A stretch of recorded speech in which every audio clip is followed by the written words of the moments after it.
Bonjour et bienvenue dans cette nouvelle vidéo.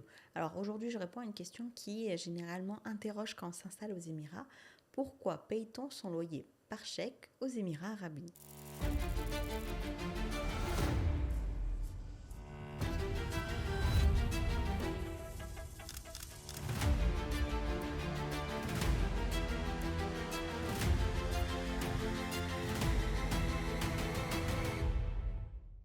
Le paiement par chèque aux Émirats Arabes Unis, il est principalement historique. Pourquoi historique? Parce que c'est un pays qui est jeune. Les Émirats sont un pays jeune qui avait un système bancaire qui était relativement simpliste, où les choses se faisaient assez rapidement, qui n'avait pas de vrai système de prélèvement. Et donc, première chose qui a été, première forme d'engagement un peu concrète, c'est le fait de mettre sur papier un chèque plutôt que d'inciter à faire des virements ou des prélèvements.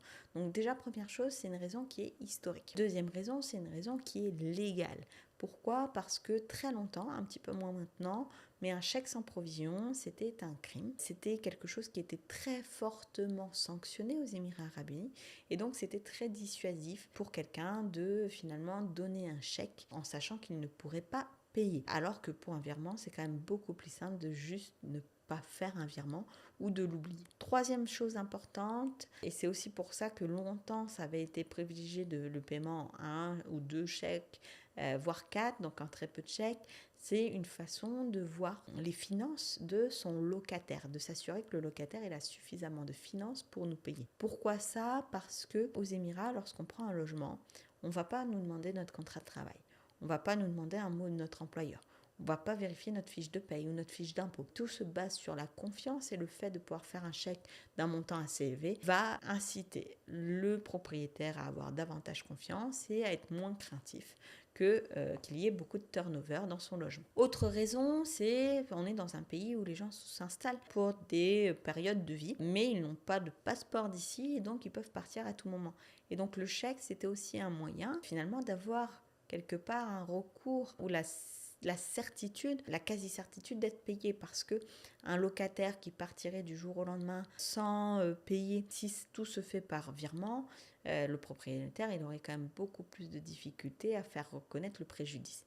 Alors qu'un locataire qui s'en va et le chèque est boncé, est rejeté par la banque pour l'absence de fonds, s'il y a un problème, on peut aller devant la cour, la justice et faire valoir finalement l'engagement du locataire de payer à travers l'émission du chèque et le problème qu'il y a de l'absence de fonds et de montrer qu'effectivement l'engagement n'a pas été tenu. Donc c'est aussi une question de preuve.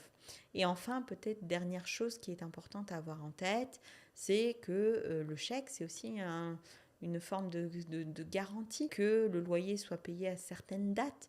Et le propriétaire, quand il part avec les chèques datés des différentes dates auxquelles les chèques doivent être encaissés, c'est aussi une certitude pour le locataire de voir ses paiements encaissés à la date à laquelle il le voulait, et au propriétaire, il part avec cette certitude d'avoir un locataire qui normalement est plutôt sérieux. Donc voilà toutes les raisons qui sont derrière l'utilisation du chèque aux Émirats pour les loyers.